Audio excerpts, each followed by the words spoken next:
Dick Cavanaugh, and I have the longest business card at Harvard because I'm the executive dean of the school and the acting director for the Center of Business and Government, both of whom are sponsoring this event tonight.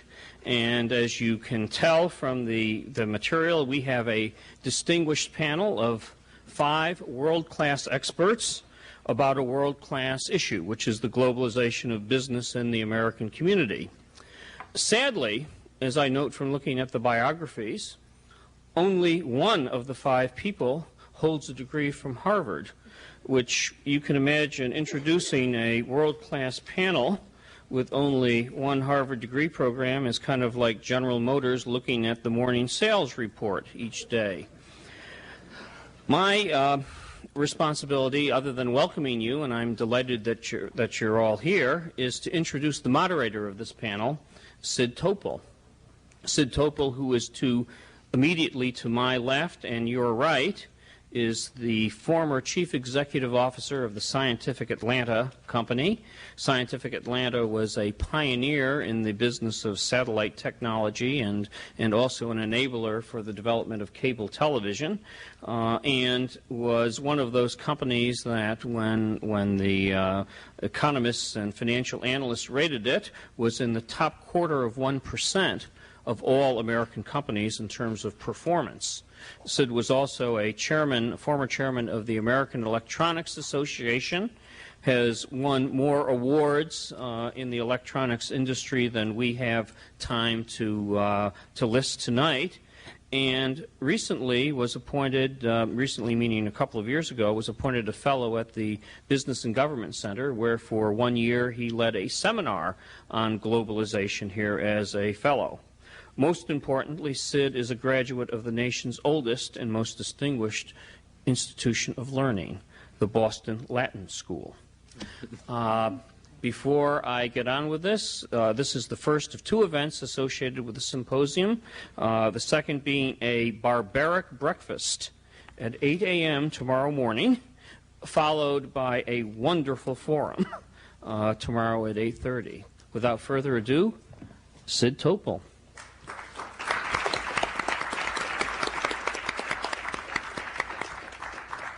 Very much, Richard. This whole discussion is an outgrowth of a previous dialogue in America on the issues of competitiveness. And many of the panelists here were on panels for year after year and on many different commissions on the issue of competitiveness. And then the question of global companies arose, and the question of globalization, and how do you handle subsidiaries of foreign companies in the competitiveness dialogue? Well, we're going to talk about that tonight. I originally wanted to call this FDI, but we were not sure everybody would follow that. But we're going to talk a little bit about foreign direct investment. Is it good or bad? Does it help American competitiveness? And how come every governor in the entire nation is out seeking companies around the world to invest and establish factories in their states, when at the same time we have bills in Congress to prevent some of that activity? So we're going to discuss that from both sides tonight. And once again, I want to reiterate that we have some speakers tomorrow morning that I'm sure you'll want to hear, and all of you are invited to our breakfast meeting, which starts at 8 o'clock.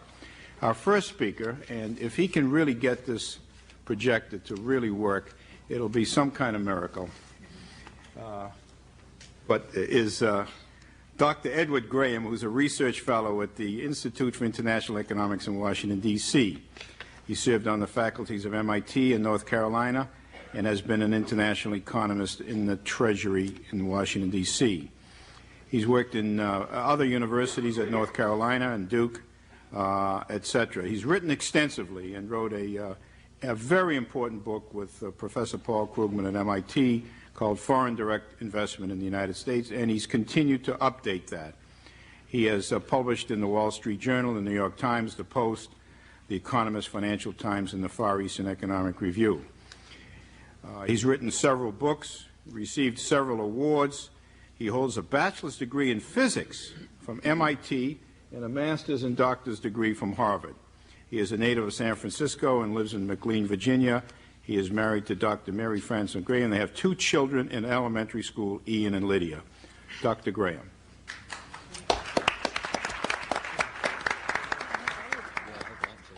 See if we can get it on first.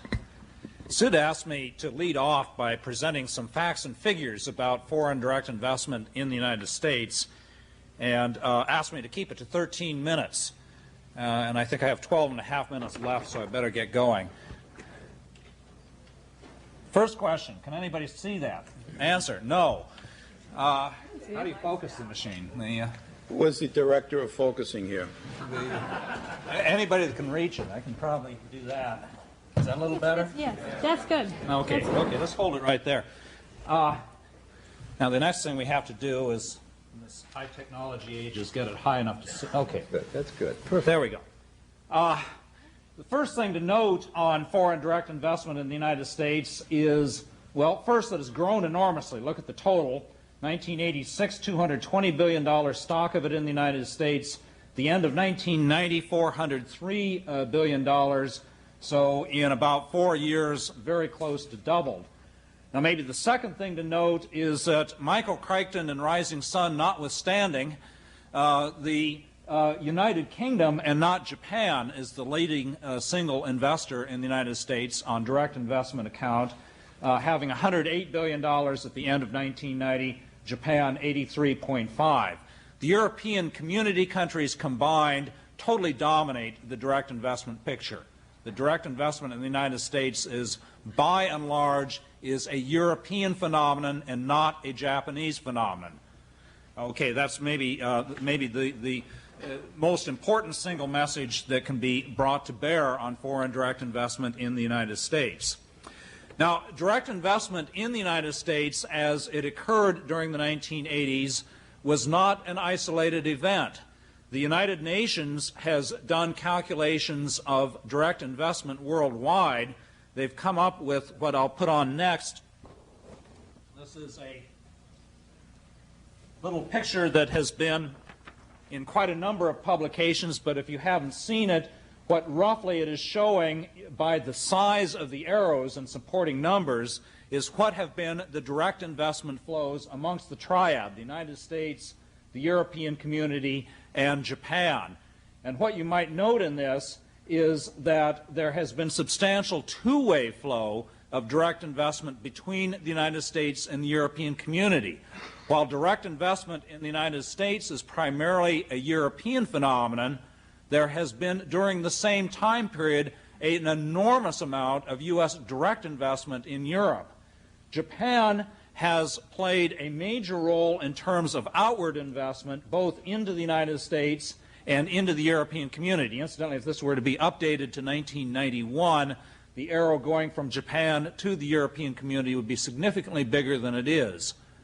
Now, the one asymmetry in the picture, and an asymmetry that, in my view, is of some importance, is how small the arrows pointing towards Japan are.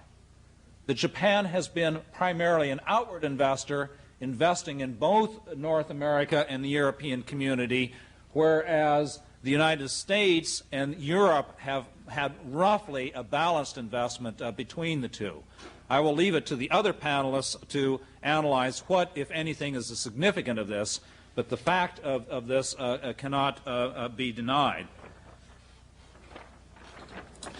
Just emphasizing that direct investment during the 1980s is a phenomenon that goes well beyond the United States. This chart here ranks FDI as a share of gross domestic capital formation, not the measure that I would use, incidentally, but the measure for which data are immediately available, and so kind of a poor measure, but nonetheless indicative. And what you can see is that by this measure, the United States actually ranks quite low down the list, with Singapore at the very top. The United States, I think it's in something like 12th position. So for all of the talk about the, let's move it up to get, you see the United States, and now what is notable, of course, is once again Japan is at the very bottom. with with a little teeny number down there. The United States at 4.5 is kind of an intermediate case. The United States, in terms of direct investment into the United States relative to the size of the nation, that the United States is in betweener. It's not particularly large during the 1980s, nor is it particularly small in this regard. Okay, so direct investment, a universal phenomenon during the 1980s, where the United States, in terms of the large magnitudes, was a significant recipient of direct investment, but compared to the size of the economy, the United States was only kind of in the middle ground.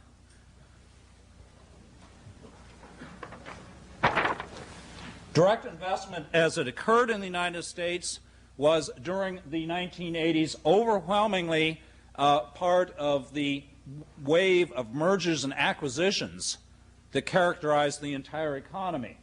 New establishments versus acquisitions as mode of entry in 1982, roughly in balance, but with acquisitions somewhat bigger. What you can see is by 1990, the acquisitions, 1889, 1990, the acquisitions totally dominated the new establishments. There are those who would say, and incidentally I don't necessarily agree with this statement, but there are those that would say that direct investment via new establishments is good, but via acquisitions is questionable. So if that's the criteria that you use, then direct investment during the 1980s, well, maybe there was something wrong with it. Now, the issue is not before us, isn't really how much investment in gross magnitudes came into the United States, but how big is it relative to the economy? At least that's one of the questions. The first question is how big is it relative to the economy? The second question is much more important, and that's what is it doing to us? But in terms of the magnitude of direct investment relative to the economy, let's take a look at a couple of indicators. What we have here are, on the left column, figures for all direct investment. In the right column are figures just for Japan, direct investment from Japan. Now, foreign direct investment, as it's measured, that stock of some $400 billion that we saw in the first tableau, is a measure essentially of owner's equity. There are a couple of other figures thrown in, but essentially is an equity concept. So if you want to know how big is direct investment in the economy relative to the economy as a whole, what you have to know is how much equity is there out there, because you want the numerator and the denominator to be more or less in the same units. On the basis of the available data, really the best you can do is to look at the net worth of non-financial corporations, which is the first line. By this measure, at the end of 1990, foreign direct investment represented 10.5% of the net worth of non-financial corporations in the United States. The Japanese accounting for about a fifth of that, about 2%. Incidentally, to me, these aren't figures that strike enormous bells of alarm. You know, kind of the notion that America is selling out to foreigners, that foreign direct investment represents a selling of our soul and national heritage. Those of you that have read Michael Crichton's Rising Sun know what I mean. The numbers just don't suggest that to me. Assets of foreign-controlled manufacturing affiliates as a percentage of all assets in the manufacturing sector, a 1989 figure, because the 1990 figure was not available, 16.8% for the total, about 2% for the Japanese. Telling you one thing, and that is that foreign direct investment is more concentrated in the manufacturing sector than it is in the corporate sector as a whole. So if you're worried about foreign control of manufacturing specifically, well, the numbers would kind of give you a little bit different situation in that sector than they do in the corporate sector. Employment of foreign affiliates as a percentage of all U.S. employment, the number drops to 5%. Employment of foreign manufacturing affiliates as a percentage of all U.S. manufacturing affiliates, this is an 89 number, that's 9.7%. Incidentally, a number of people have pointed to the 16.8, which pertains to the manufacturing sector, and the 9.7%, which also pertains to the manufacturing sector, and said, why the discrepancy? Well, I think a moment's thought will tell you that the discrepancy can only be accounted for by the following simple explanation, and that is that foreign direct investment in the United States does seem to be concentrated in relatively capital-intensive sectors, and that would explain the difference between those two numbers. Now, probably the best single measure of how important in the U.S. economy is foreign direct investment would be the percentage of national product that originates in foreign-controlled firms. That's the bottom figure. Let's push it so that you can see that. That's showing on the basis, again, unfortunately, because the data just aren't there to do later years, for 1987, that seems to be about 3.4%. Now, on the basis of a kind of back-of-the-envelope calculation, I figured that by 1990 that was up to about 4.5%. So about 4.5% of all U.S. GNP seems to originate in firms that are under foreign control. One thing, notice how close the number for GNP originating in foreign-controlled firms is with employment. You know, if you don't believe the latter, look at the employment, which is in some ways a harder figure. And what you can see is that they jive fairly closely. Why is the last figure, this percentage of GNP originating in foreign-controlled firms, why is it so much lower than, say, the 10.5% that represents the extent of foreign control on an equity basis in the corporate sector? Again, the answer is very simple. The corporate sector is only a small portion of the U.S. economy. Something like 35% of U.S. GNP originates out of the corporate sector. So what essentially the numbers, putting them all together, are telling you is that foreign ownership in this country, very heavily concentrated in manufacturing, where it's still only about 16, 17% in that range. Somewhat lower in the corporate sector as a whole that encompasses more than manufacturing, but really quite low as a percentage of the entire economy. The GNP that originates outside the corporate sector is hardly touched by direct investment.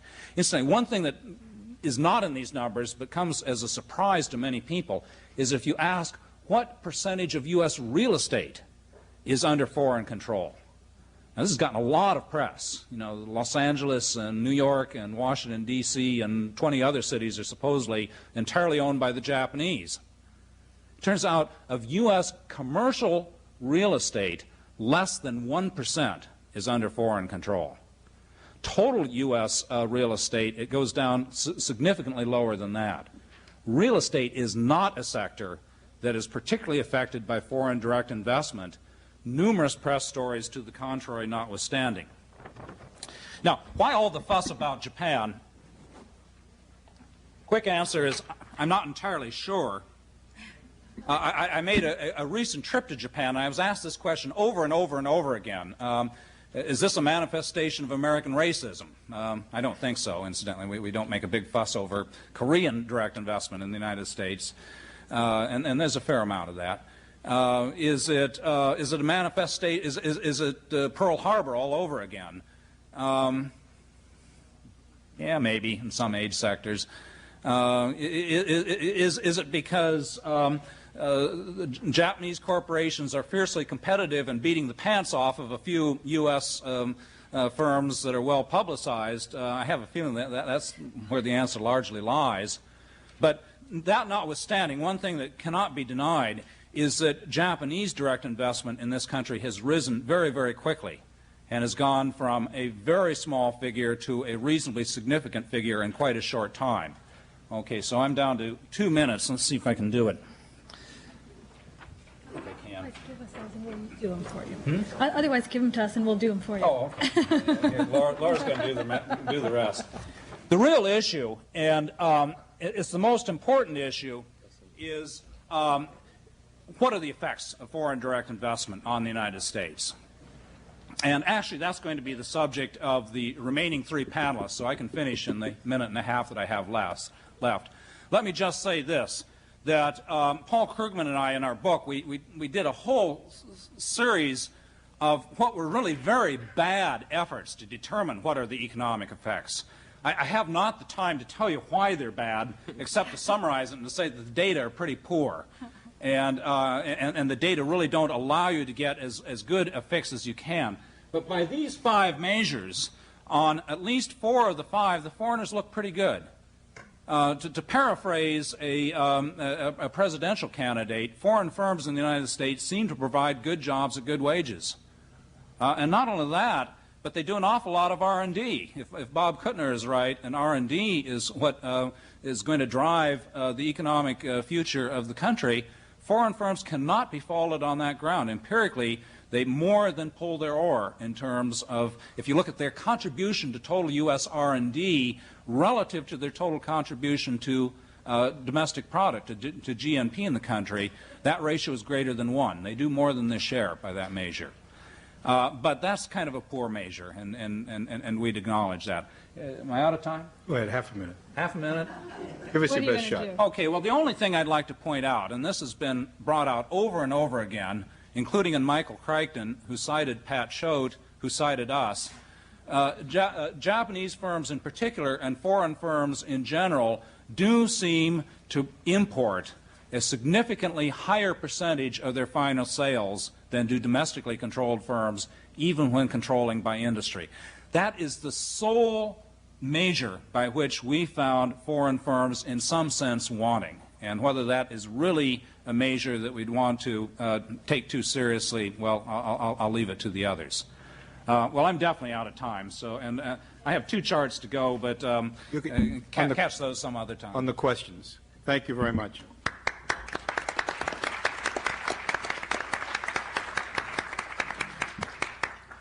Our next speaker is Clyde Prestowitz, Jr., is a founder and president of the Economic Strategy Institute, a private nonprofit research center dedicated to defining a new American agenda for an era in which the United States will face unprecedented economic challenges without the benefit of past superiority in industry, technology, and finance. Formerly a senior associate at Carnegie Endowment and a fellow at the Woodrow Wilson International Center, where he wrote his influential book on the U.S.-Japan economic conflict, Trading Places. In a recent issue, Rigardi's magazine called Prestowitz one of the most influential people in private Washington. From 81 to 86, and where I first met Clyde, he was successively Deputy Assistant Secretary of Commerce, Acting Assistant Secretary and Counsel to the Secretary of Commerce. In the latter position, he was a principal policy advisor to the Secretary on all aspects of economic relationships between the United States and Japan. Before joining the Commerce Department, he had an extensive international business career in the private sector with Scott Paper, Egon Zehnder, and he directed marketing operations in Europe, Asia, and Latin America for American Can. He has served as a Foreign Service officer in Washington, D.C., and Holland, and as a reporter for the Honolulu Star Bulletin.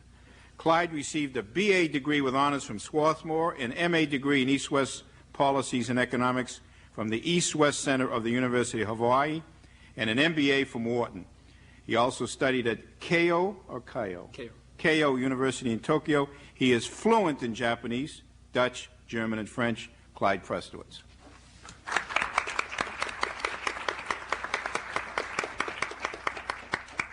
Thank you very much, Sid.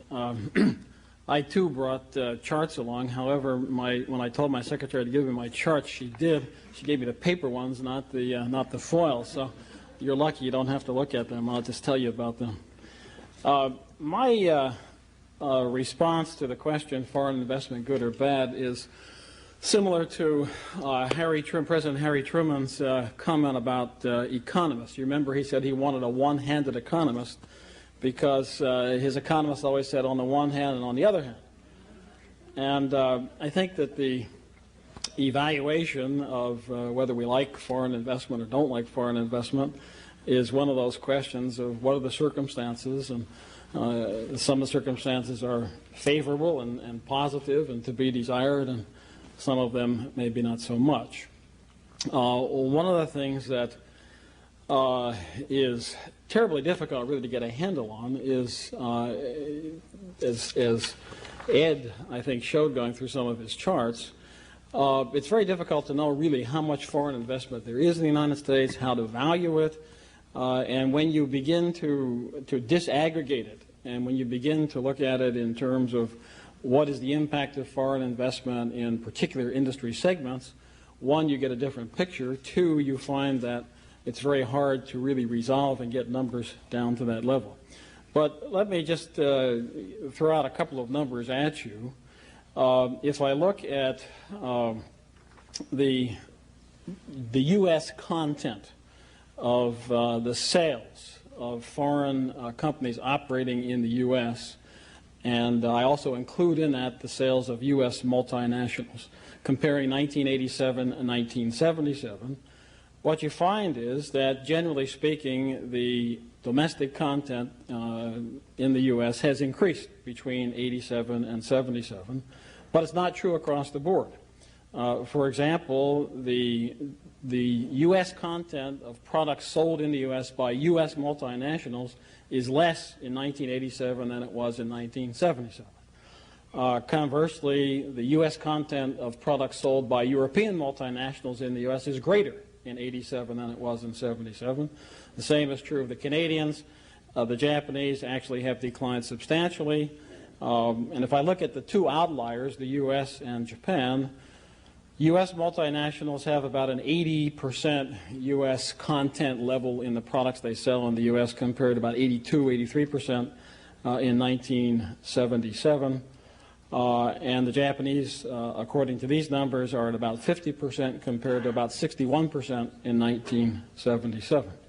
I hasten to say, again, these numbers are very difficult to get really accurate figures on. Some of the things you have to be careful about are that when you're comparing gross figures, you say, well, foreign companies, foreign operations in the U.S., for example, have a higher value added per employee. Keep in mind that typically the investment by foreign companies in the U.S. is heavy in particular sectors, pharmaceuticals, for example, or capital-intensive areas where typically those sectors are characterized by high value added. You compare that to the whole base of the U.S. economy, it's not an apples-to-apples comparison. And so to judge this, it's very important, I think, to get apples-to-apples comparisons. I think the real issue is, does it create a higher standard of living? I mean, what we're after all, is a higher standard of living, more wealth-creating capability in the United States. So, in principle, if foreign investment creates net new employment, if it creates, introduces new technology, if it brings new management techniques, if it results in a net increase in the wealth-creating capability of the United States, and if it does so without interfering unduly in U.S. Political processes and social processes, it has to be good, and the more of it, the better. On the other hand, if it should result in net loss of employment or net loss of technological capability or net loss of wealth-producing capability, or if it interferes unduly in U.S. political processes, then one has to ask questions about it. And if you apply those kind of criteria, then clearly it's a matter of looking at where the investment is going, what its impact is going to be on the rest of the economy, and what the typical behavior is of those who are doing the investment. Take some concrete examples. North American Philips, a Dutch company, is the largest producer of television sets in the United States. And the U.S. content of the sets that it produces in the United States is in the 90%. I forget exactly what it is, but it's quite high. It's higher, for example, than Zenith, the last U.S.-owned television producer, and far higher than that of the Japanese transplant television producers. North American Philips' contribution to the U.S. economy, it seems to me, on that scale, has to be considered to be very positive. And North American Philips does substantial television research and development in the U.S. It is developing its high-definition television system in a consortium with other U.S. companies, and that research is taking place in the United States. So American workers and scientists are being trained and finding an outlet for their skills, and this has to all be very positive. But the opposite can also occur.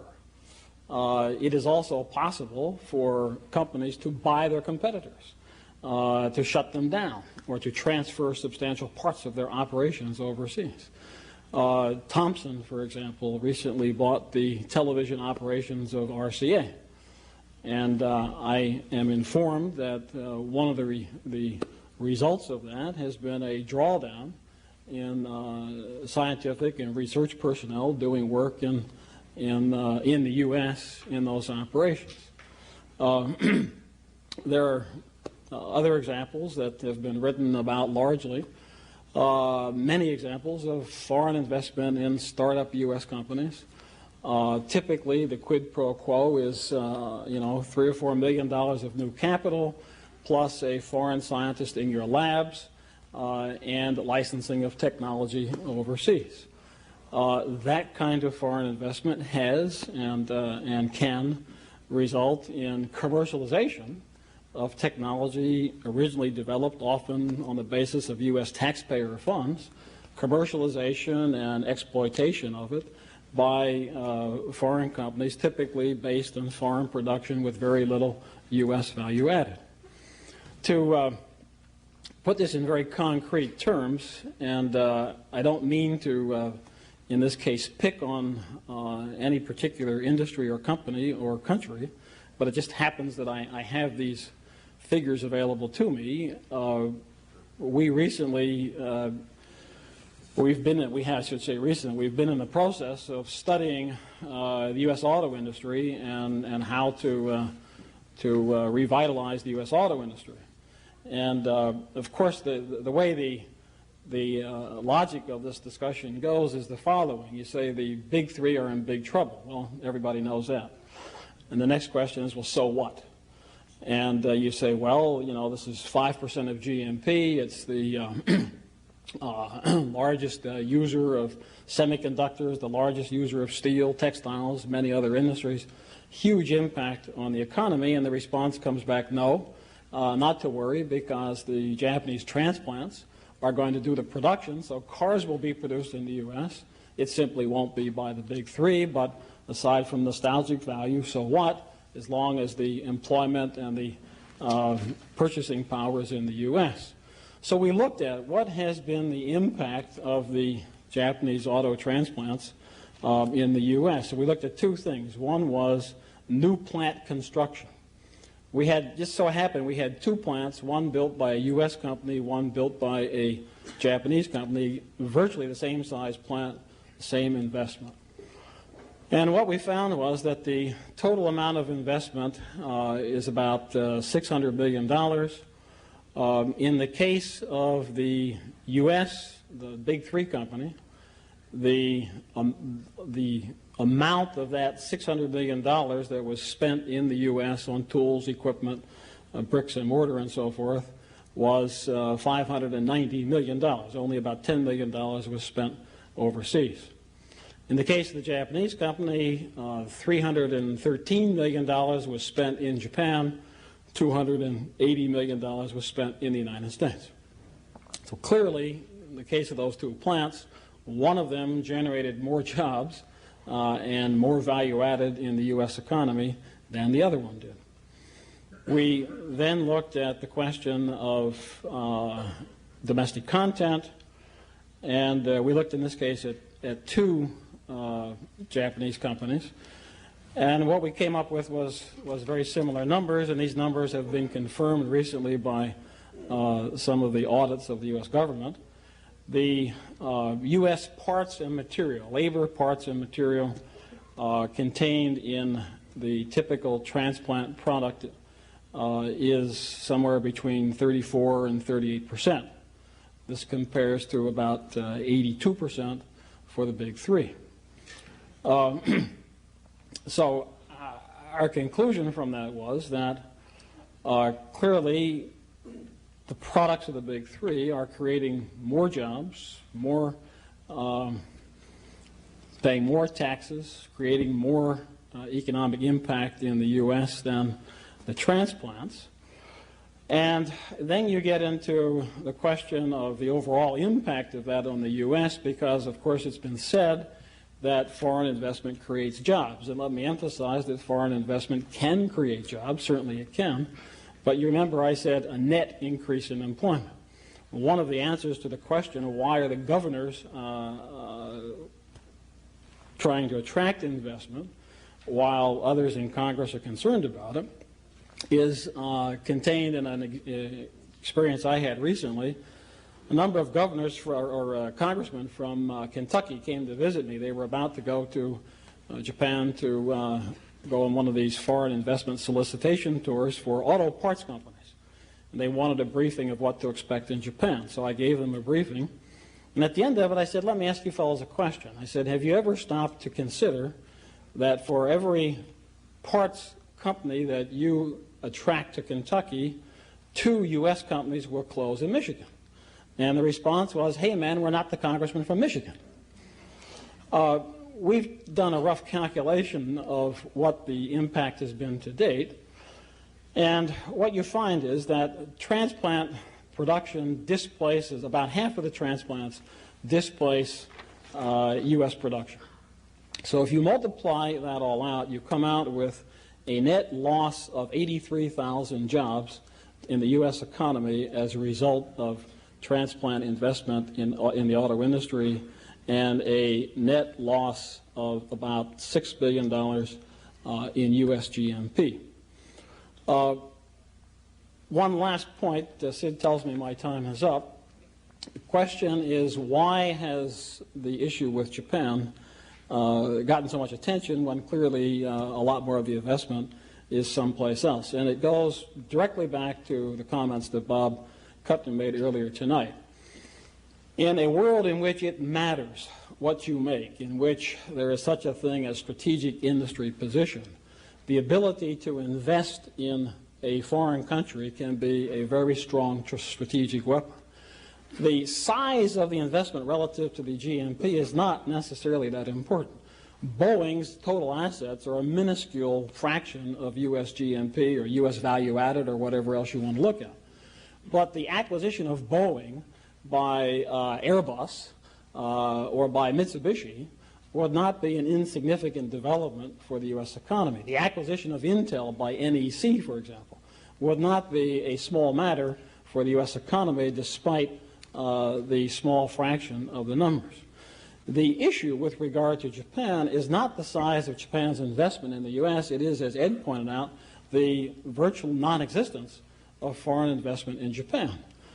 What it means is that a Japanese competitor can buy distribution in the U.S., can buy technology in the U.S., can act strategically in the U.S. market or in the European market, while a U.S. or European competitor cannot do the same thing in Japan. And that has implications not only for that corporation or for that industry, but it has implications for the overall performance of the U.S. economy. Thank you.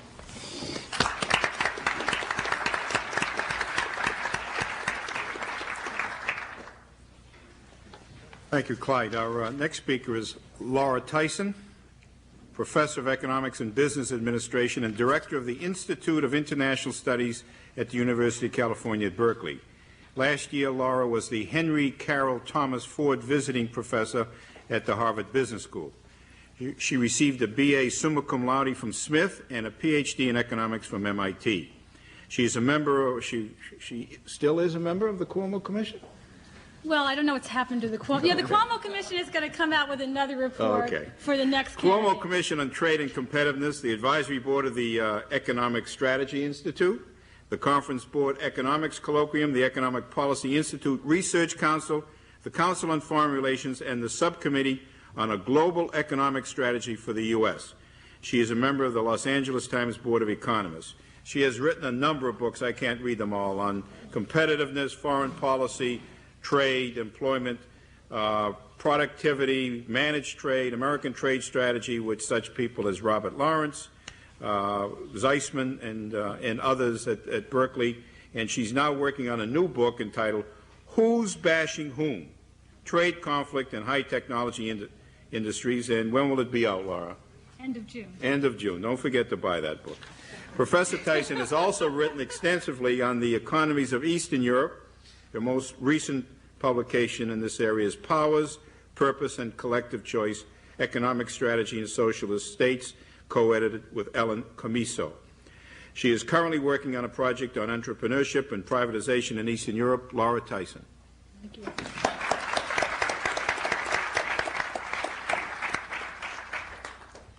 Okay, well, on this particular issue, I am definitely a two-handed economist.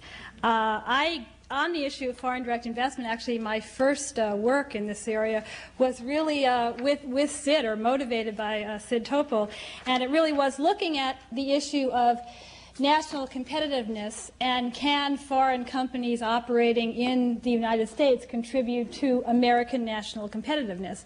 And of course, if you think about the definition of competitiveness, which I had a hand with a number of colleagues at Berkeley in designing for the one of the first commissions on the issue of competitiveness, was put together by President Reagan. And there was a commission report in 1983, and the definition of competitiveness identified two things: the ability of a nation to produce goods and services that meet the test of international competition, and at the same time, the ability of a nation to provide its citizens with rising standards of living over time. So it's really a twofold definition.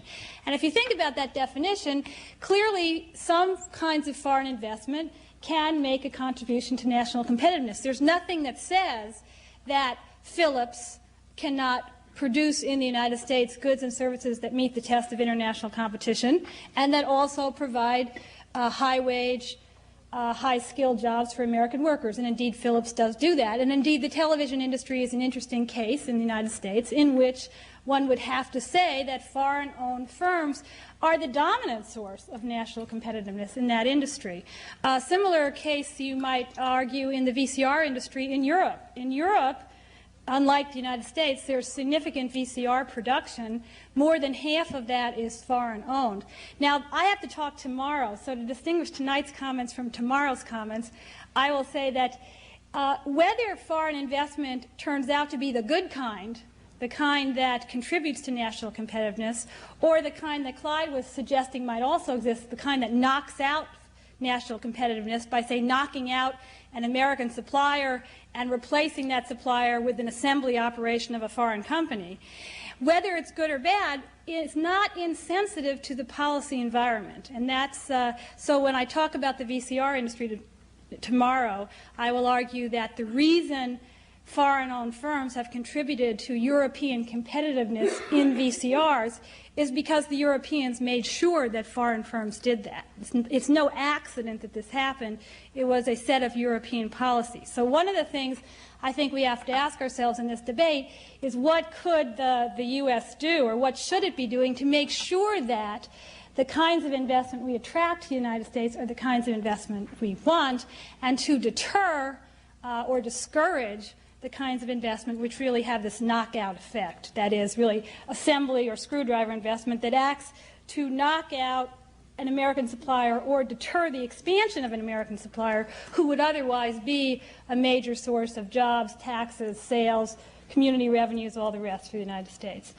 So I think that there is good foreign direct investment, and I think by and large foreign direct investment is good for the nation, and I think one should think about policies to make it even better. But having said that, on the one hand, let me give you my caveats, which are slightly different from what you've heard so far. First of all, the effects of foreign direct investment, whether it's good or whether it's bad, depend in part on how foreign investment affects the structure of an industry. You remember from Monty Graham's overheads that a lot of investment in the United States has been in the form of acquisition. Most of it has been in the form of acquisition. Now, acquisition probably has a different effect on industry structure. That is the number of firms in the industry and the industry concentration ratio and the power of the firms in the industry relative to its customers. Those things are more likely to be, they're likely to be affected differently depending upon whether it's acquisition or greenfield. Acquisition has the effect of knocking out a domestic supplier, of acquiring it by someone else. And of course, the industries I've been looking at in that book, an industry where I think it's important to consider that is in the semiconductor industry. That's one of the cases I looked at in the who's bashing whom conflict. Of course, in the semiconductor industry, in memory, and in semiconductor equipment and in semiconductor materials, you've had a tendency in the global economy towards increasing concentration, primarily with the Japanese. The only real alternative source in memory is the Koreans. The Koreans actually are worried about the concentration of semiconductor equipment and materials in the Japanese suppliers, because they figure if they can't get the equipment and materials from the Japanese suppliers, they're not going to be able to make a real competitive thrust against them in the memory production market. The truth is, in the semiconductor industry, one could argue we should be very careful to look at each foreign acquisition, and there have been many, and they have been mainly by the Japanese, in the U.S., in those industries, semiconductor production, semiconductor equipment manufacturing, and semiconductor materials. The investment has been primarily Japanese. The Japanese are acquiring increasing shares of those markets at the global level. And there really is an issue here of potential strategic dependence. And it's not just a theoretical issue. There are a number of studies which suggest that at various times the Japanese suppliers have used their control, their market power, which any firm would use. I mean, I'm not saying this is just a Japanese characteristic. This is a characteristic of an industry being concentrated in the hands of a few major players. In that kind of situation, there's a compelling logic to use strategic control, to withhold frontier technology from your competitors, which has been documented by the Government Accounting Office in the United States, and it's been documented by the Defense Science Board. So there's evidence we have that American users have not been able to get the technology from their Japanese suppliers and don't have an American alternative to turn to anymore, often because the American alternative has been acquired by the Japanese competitor. So the issue of strategic control is important. In the semiconductor industry, I also want to say that there's a very odd inconsistency in American policy. On the one hand, we accused the Japanese through a series of anti-dumping suits of essentially strategic predatory behavior against American suppliers. And that was judged by our Department of Commerce and our International Trade Commission to be valid. Okay. At the same time that we made that decision that, yes, there's an issue of strategic control and possible strategic dependence and certainly strategic and predatory behavior, we simply said, okay, you want to buy the firms here? Be our guest. Because we don't have a mechanism, we have a mechanism to evaluate foreign direct investment in the United States only when it has national security ramifications. We do not look at these kinds of investments in terms of, say, their strategic effect on the industrial structure of an industry. And, of course, that doesn't show up in any of the numbers you've seen so far. That's sort of looking at concentration ratios and who's controlling the industry over time and isn't getting more concentrated. So I think that's a serious issue we have not paid enough attention to. I know in the national security area that Monty Graham and Paul Krugman in their revised version of their work for IIE did say, okay, if it's a national security industry, whatever that means, then maybe we want to worry about how a foreign direct investment affects the number of suppliers or global concentration of an industry. Well, I would just want to say we want to worry about that all the time. It doesn't matter whether it's a national security industry or not. That is a concern. In a world of global industries where you have a declining number of players and you have some evidence that at least some of the players behave strategically, you might want to do something like encourage your own firms to stay in the game so that you have a more competitive supply base. My colleagues at BRI call this an honest supply base. You might want to have a more competitive industry. Okay, so that's what I'll say on that point. A second point, which hasn't been mentioned so far, is what about the issue of foreign direct investment when it involves a foreign government? And I wanted to talk about this one because it's still pending. This is the proposed sale of a significant fraction of McDonnell Douglas to Taiwan Aerospace.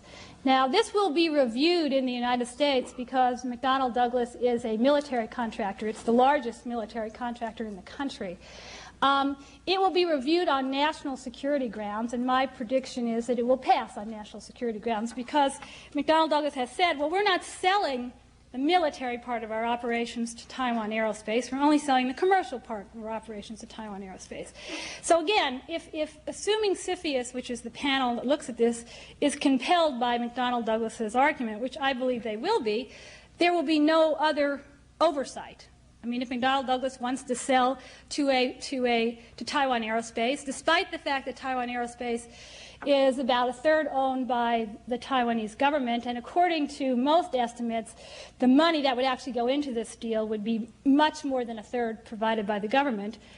It doesn't matter to the United States. That's the current policy position would be no national security threat. If the Taiwanese government wants to buy McDonnell Douglas commercial aircraft outright, we don't care. We have an open-door investment policy. I went to hearings on this.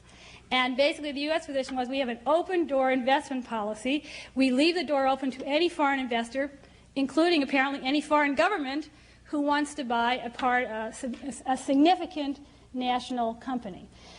Now, is that good or bad? Now, see, this is a complicated one because normally an economist would tend to say, well, okay, in a market arrangement, if a foreign investor wants to buy a domestic company and a domestic company wants to be acquired by a foreign investor, well, the logic of the market suggests it's beneficial for both sides, therefore let it go forward. But this Taiwan Aerospace McDonnell Douglas deal is not particularly like that. On the McDonnell Douglas side it is. McDonnell Douglas looked around for an investor in the United States, couldn't find one, because what they were trying to do with the money didn't appeal to any American bankers or any American companies, so they went around the world and looked for someone, and they found someone. But the interest on the other side is not what I would call a market interest. That is, if you look at the interests of Taiwan Aerospace, behind those are the interests of the Taiwanese government. What does the Taiwanese government want from this deal? Not profits. No one anticipates any profits from this deal, except maybe McDonnell Douglas. But they've been wrong before. They've been wrong for decades. So I don't think there'll be any profits from this deal. What the Taiwanese government wants is jobs. They want an industry. They want to buy something like 60% of the subcontracting work of McDonnell Douglas and move it to Taiwan. It's not a market deal. It's a deal between a company, a U.S. company, and a foreign government. I think the U.S. should look at those deals, and I think it should look at those deals for more than just the national security implications. That is, why isn't the U.S. government in there negotiating with the Taiwanese government to say, wait a minute, 60% of the jobs for this price is not enough. It's either you're going to pay a lot more for this company, or how about 40% of the jobs, or 30%, or can't we come out with another deal?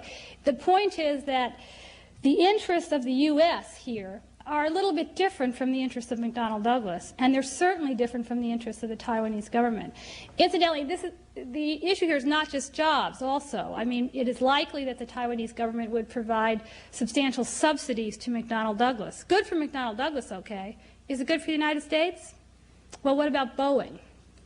Boeing has been arguing for 2 decades that we've got to stop European subsidies to Airbus. They're just getting to the point where we might stop European subsidies to Airbus, and the U.S. is going to sit down on its hands and let the Taiwanese government give subsidies to McDonnell Douglas. It seems very strange.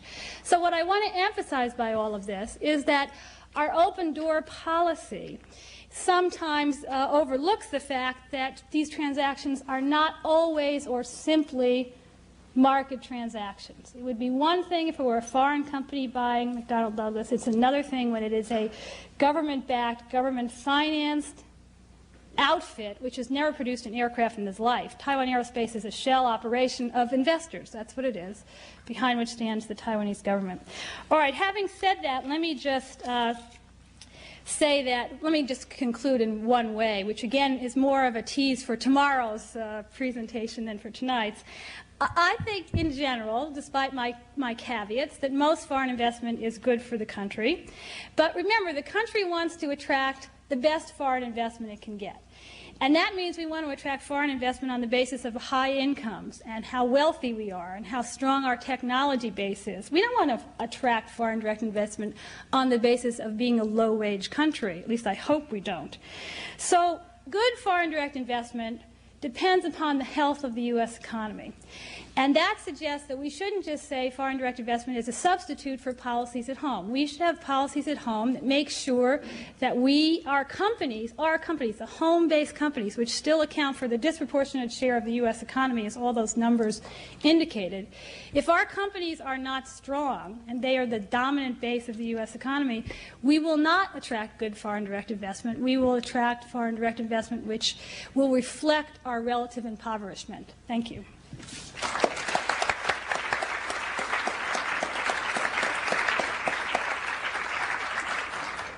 Thank you, Laura. Our last speaker is Dr. Robert Lawrence, Albert L. Williams Professor of International Trade and Investment at the Kennedy School of Government. He received his BA in Economics from the University of Witwatersrand, South Africa, and earned his MA and PhD in International Relations and Economics from Yale. He has been a senior fellow in the Economic Studies program at Brookings, a research associate at Brookings, and an instructor at Yale, a professional lecturer at Johns Hopkins.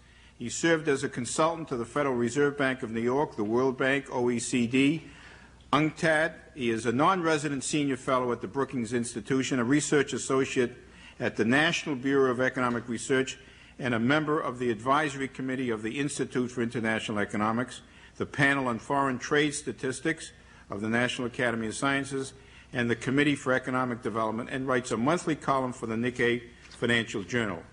He has written many books on domestic and international economic problems. Robert Lawrence.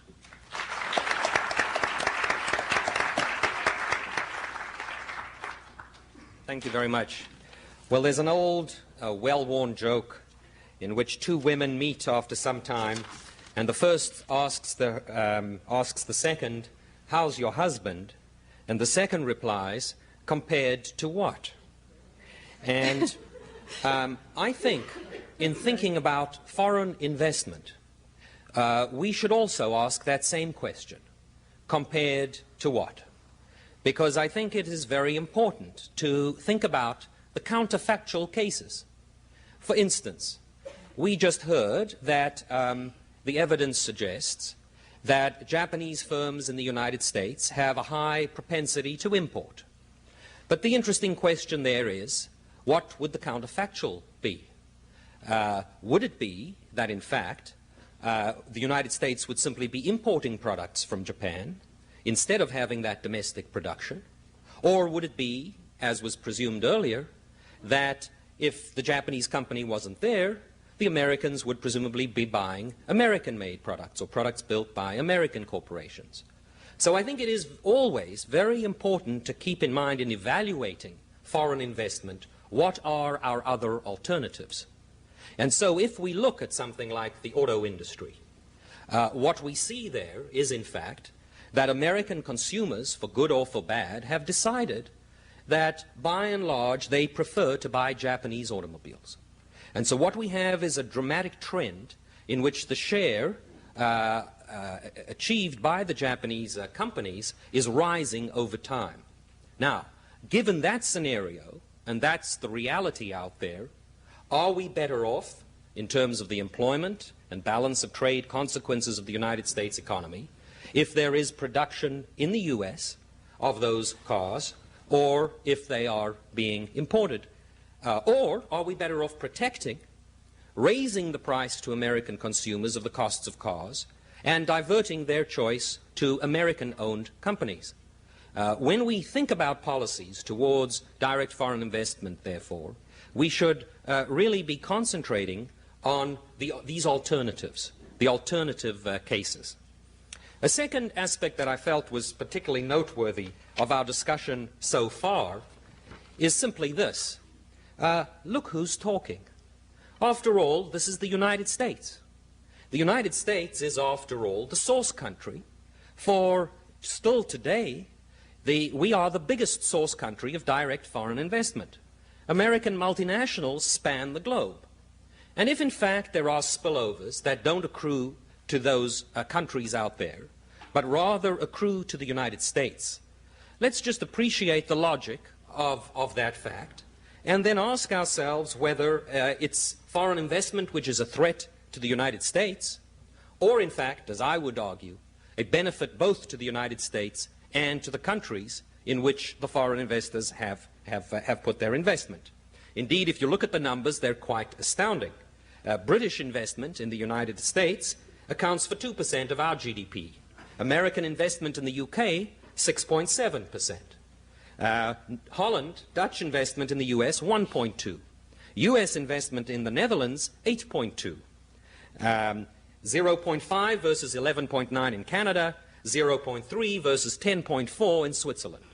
So let's just appreciate here who we are, in the sense, in thinking about policies.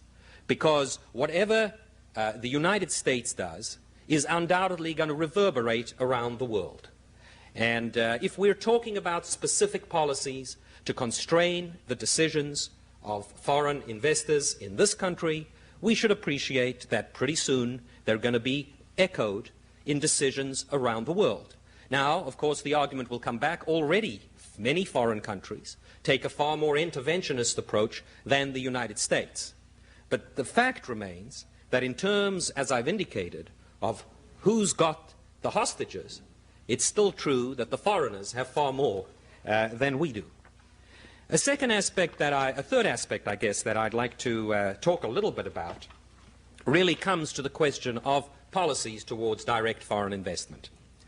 I would submit that, by and large, when it comes to dealing with policy questions, frequently we misdiagnose the problem when we deal with it as a problem of foreign direct investment. That more typically, what happens is the foreigners come to the United States, and then we discover there's some things we don't like. But the solution to their behavior is not to ban the foreign investment. It's really to examine our system. Let me give you some examples. Let's take political influence as one. Well, we've heard a concern that maybe the foreigners will come here and exert undue influence in the United States. If we have the best political system money can buy, then we should not at all be surprised that foreign investors who have that money will play the game in the United States. But I would argue that what that points to is change our policies. If we have, and there are cases, that foreign investors have come here and they haven't cited their companies in appropriate places, they've not hired sufficient minorities, they've not promoted women, for instance, well, we have laws in this country. We should be using those laws, not only against foreign companies, but that's really the problem. It's not the foreign company's behavior that then leads you to try to forbid foreign investment. That's the inappropriate diagnosis. You've got to zero in on the source of the problem. Now, the one area which Laura raised, which I think is legitimate, is a concern about antitrust. I believe that when mergers and acquisitions take place in the United States, regardless of whether it's a foreigner acquiring an American company or it's two American companies merging, we should think about the consequences. Indeed, if we find that foreigners are denying access through anti-competitive behavior to the latest technology and equipment, we should use our antitrust laws. And the same should be true if we find domestic firms engaging in those kinds of practices if they're deemed to be uncompetitive. So I would submit to you that it is not a question here when we start to look at the policy ramifications. By and large, I don't believe we should be singling out foreign investors as a target. I think we may want to think about our policies, whether they be towards political influence. By the way, let me just add one more, and that has to do with the competition among our states to encourage investment, which we heard referred to. Now, that's very common. But there's just as much competition. There was certainly when General Motors was thinking about where to site the Saturn plant, when all our states came to lobby General Motors to invest, as there is when the Japanese think about where they're going to invest, or others, nationals from other countries, think about where they're going to invest. Now, if there's something wrong with competition between states using subsidies, and I happen to believe there may well be, but it's arguable, if there is something wrong with that, we need a treaty between the states as to what the appropriate action should be to encourage investment. So again, diagnose the problems we're concerned about and deal with them directly. Don't deal with it through this indirect mechanism of tampering with direct foreign investment. In my judgment, by and large, the motives behind foreign investment in the United States are primarily to make money, and firms who are going to compete in a foreign market generally will have to be bringing something to allow them to offset the natural disadvantages which they may have in competing in that foreign environment. And in the 1950s, it was American multinational corporations who had the management, who had the know-how, who then moved into other countries around the world, and that was why the U.S. was the largest source country. If you will, the foreign investment emanating from the United States indicated that we were, in fact, the economy that was preeminent technologically. It therefore comes as no surprise that as technological parity has been established, as foreigners have now improved their management capacities and their technologies, they turn around and see that they can manage profitably in the U.S. economy. And that really explains, it's not a weak or a strong dollar, it's primarily the fact that the technological balance has shifted, and today many foreign firms have technologies, they can exploit those technologies profitably by producing in the United States. And I think that's by and large what we're seeing taking place, and it involves inevitably the diffusion of those superior management techniques to the U.S. Another aspect that I feel has been totally ignored is not simply directly what those companies do, but rather the impact on competition within the whole U.S. economy. And I think we should not forget that as we become first among equals, as others have technological advantages, the way to speed up diffusion throughout the world is to enhance competition. And today that competition is on a global basis. It is critical, therefore, that the first-rate companies be represented, indeed, in all the markets around the world. So I would simply conclude by suggesting that a foreign investment is good, broadly speaking, for the United States. There are some problems associated with direct foreign investment that occur to us when we see the foreigners doing it. But in those examples, what we ought to be doing is rethinking our system rather than constraining their behavior. Thank you very much.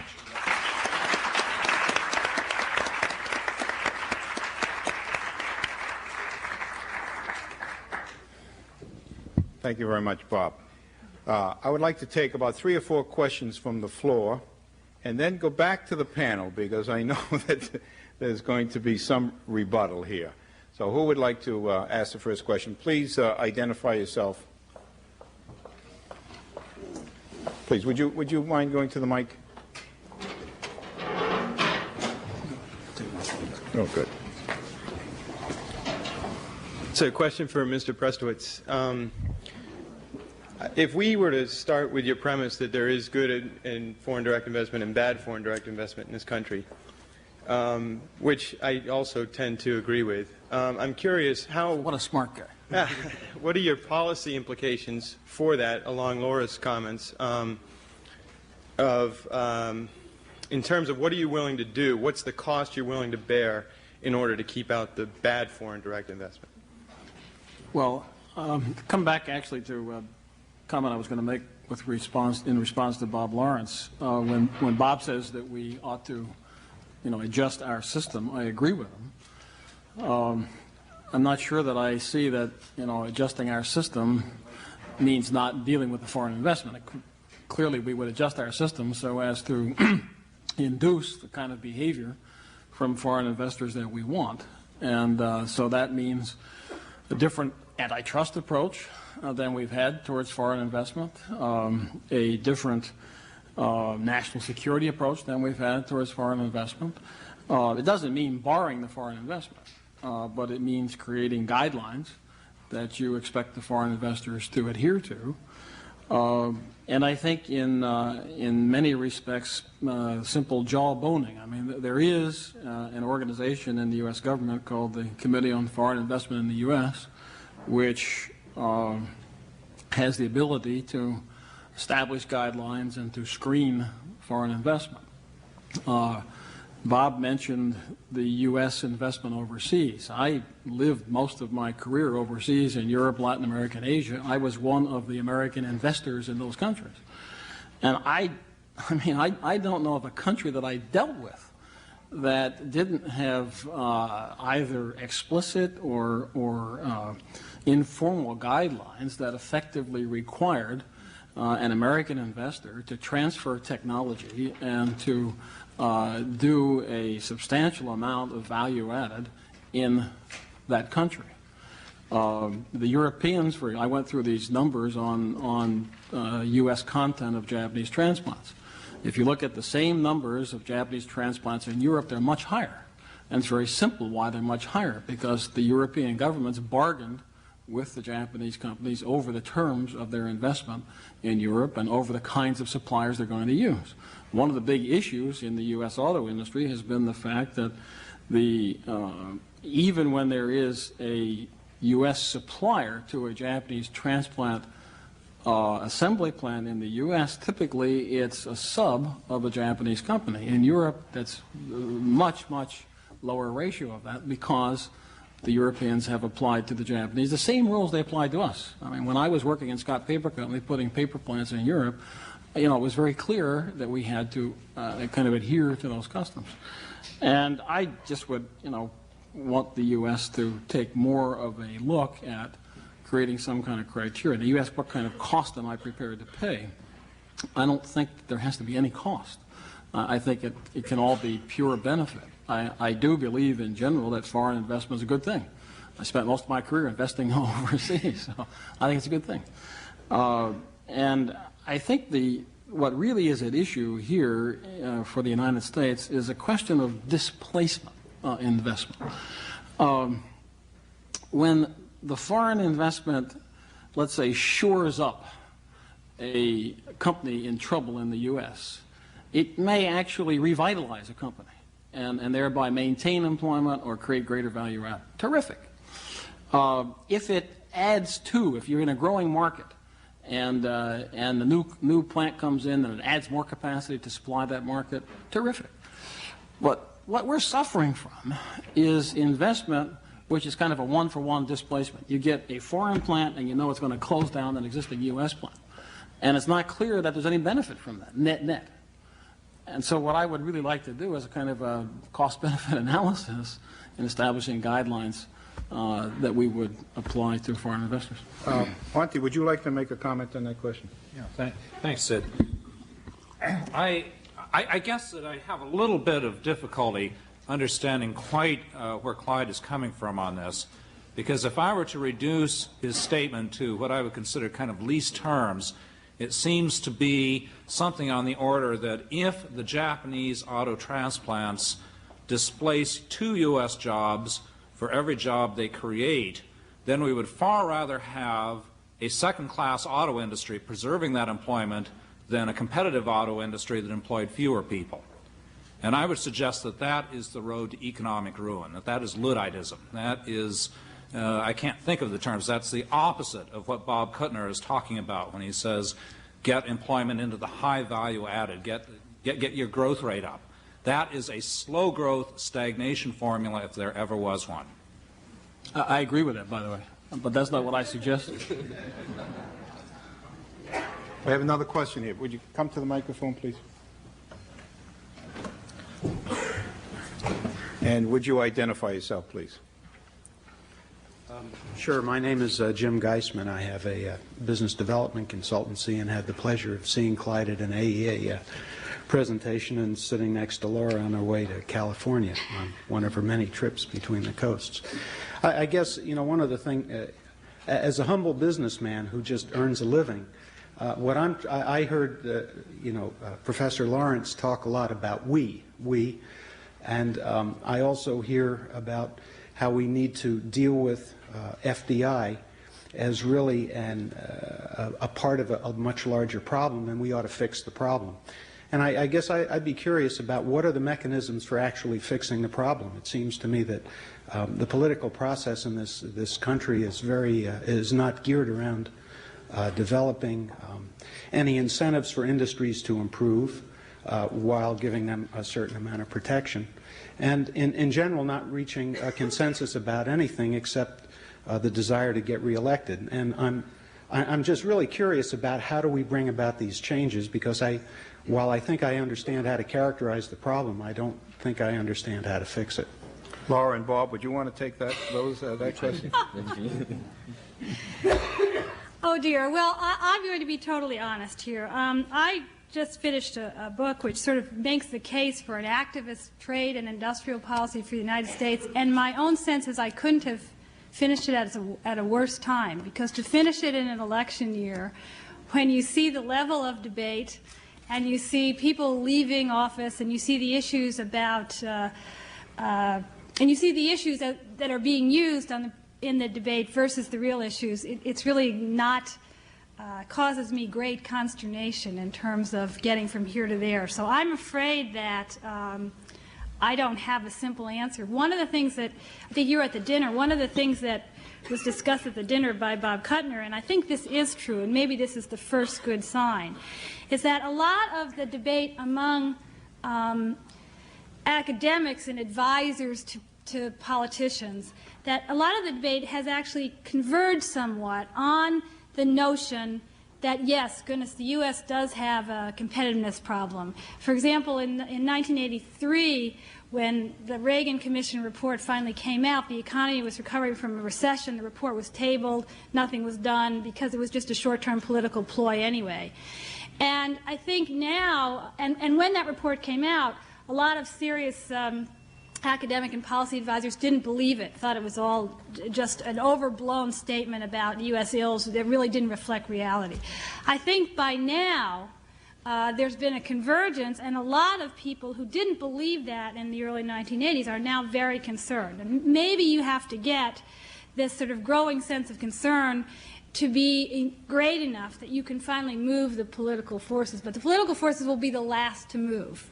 Okay, I really am afraid that's true. So the only good news right now is I think there is a sense that that is growing, that yes, there are these sets of problems and we have to take some policy measures to address them.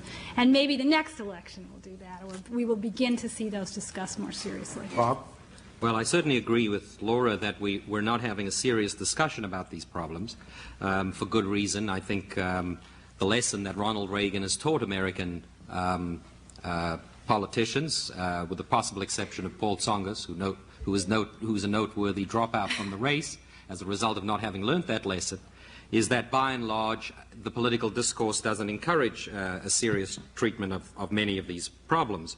I don't mean to believe that we shouldn't have policies. I don't see policies to regulate in a very detailed way what foreign firms do in this country as part of the solution, though. In particular, I would note that Clyde's prescription, which is basically we shouldn't be in favor of mergers and acquisitions, or rather we should be in favor of mergers and acquisitions in a sense where an existing firm is going to operate, but we shouldn't be in favor of greenfield. I didn't say that. Or anything that introduces a high degree of competition, I might say, is going to displace basically the domestic capacity that is in place, which is what you said, is something which I would disagree with fundamentally, because it involves essentially protectionism, an extreme form of protectionism, which is to say that the existing capacity ought to be protected against new entry. And whether it's foreign or whether it's domestic, I don't believe the way to encourage innovation is to protect the existing entrants within the marketplace. More broadly, I'm a supply-sider, but not of the kind that we tried in the 1980s.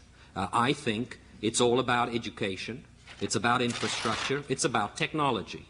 Those are the keys. I think we have to create an environment which is conducive to innovation with a highly skilled labor force. And I think when you have those people in place with that infrastructure, the United States becomes an attractive place to invest for both American firms and for foreign firms. So I think it's really becoming competitive in a competition for efficient location. We are in a global economy. We haven't done as well as we could in many respects. And then finally, I would add the macroeconomic, which is not inconsequential. We began the 1980s with an experiment. There was a consensus in the United States that we weren't saving enough. And one of the great ironies of history is that we now end the 1980s with a savings rate which is 4 percentage points lower than we began the 1980s. Well, I think the original diagnosis was correct, and I'm even more concerned today. And so I think it comes back a lot to macroeconomic policy. I think savings are critical, and that should start with the government reducing interest rates and thereby lowering the cost of capital to all who want to invest. Clyde, did you want to... Well, I object to being labeled a house protectionist.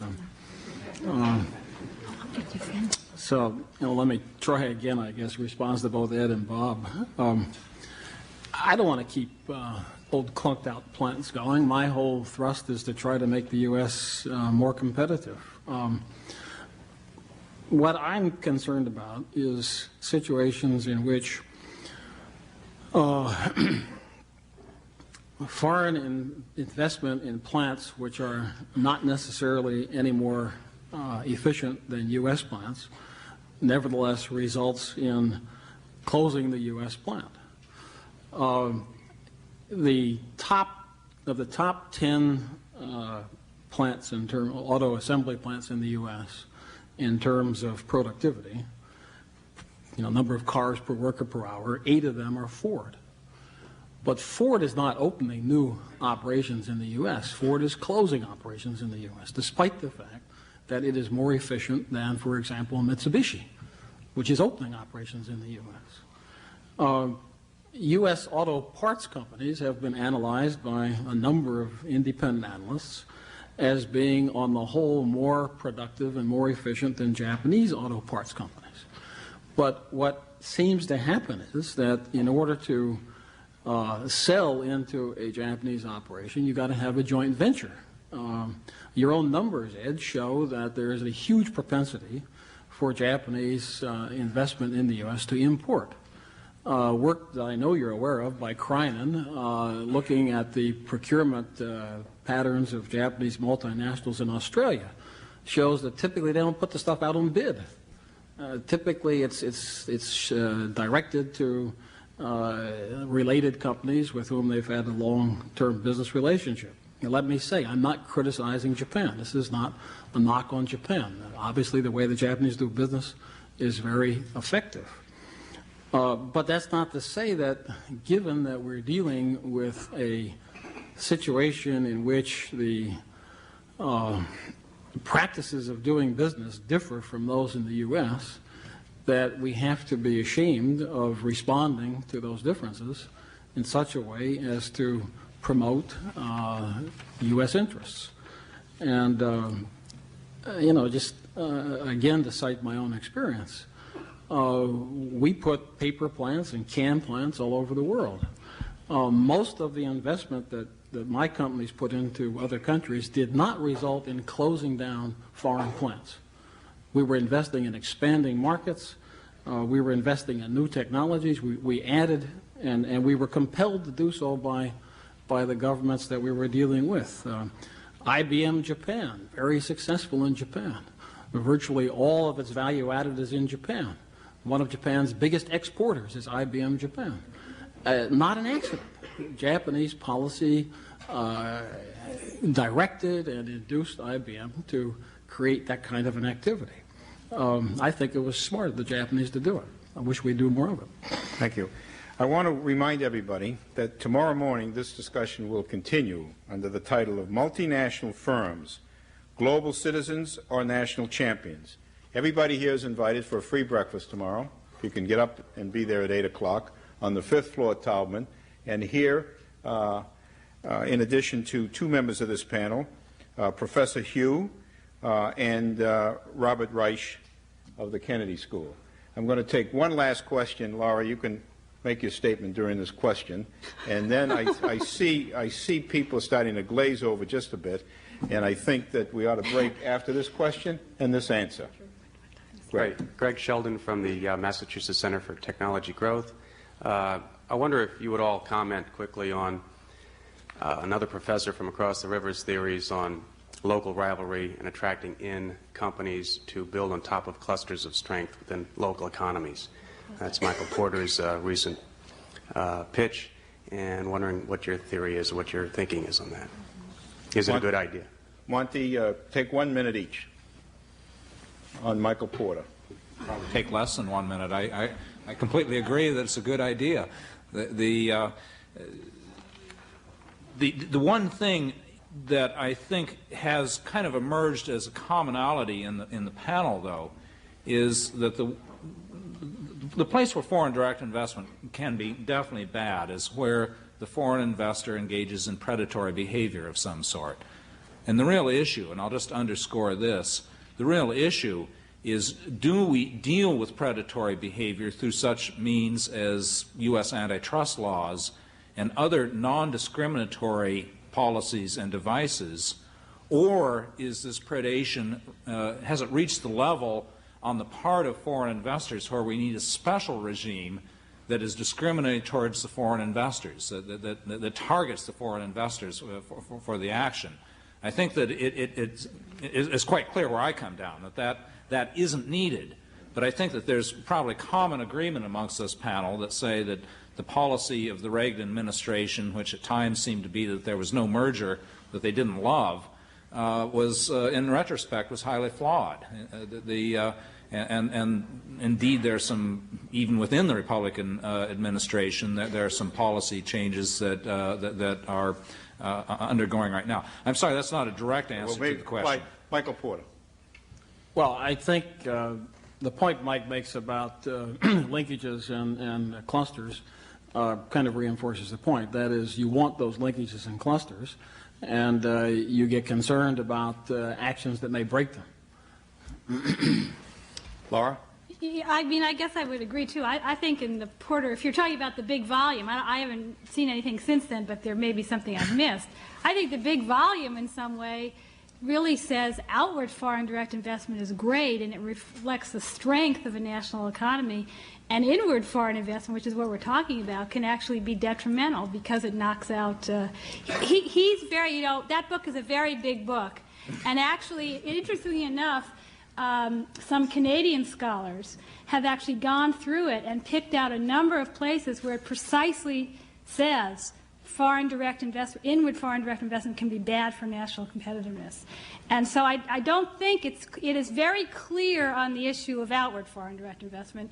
It is quite ambiguous on the issue of inward foreign direct investment, which of course is consistent with this panel. That is, in some sense, if it's the right thing, if it comes in and fills in part of the supply network, great. If it comes in and destroys part of the supply network, it unravels the cluster. And I think that's precisely why you get that ambiguity in that. Bob, you're the last speaker tonight. Well, I think the... 1 minute, though. Yes. I think it is very critical in a world with global competition that firms be allowed to, that we have mutual interpenetration of markets. And I think on this score, on the one hand, having an active and dynamic computer industry or whatever industries we have should attract the best from around the world, and that's a good thing. And I don't think it's going to destroy the basis of that competition within the United States. But I think it is very critical in this mode of thinking that we ensure that American firms, indeed foreign firms generally, have a similar equivalent access to Japan, which in many of these areas is the most dynamic location for a lot of the innovation in the electronics area.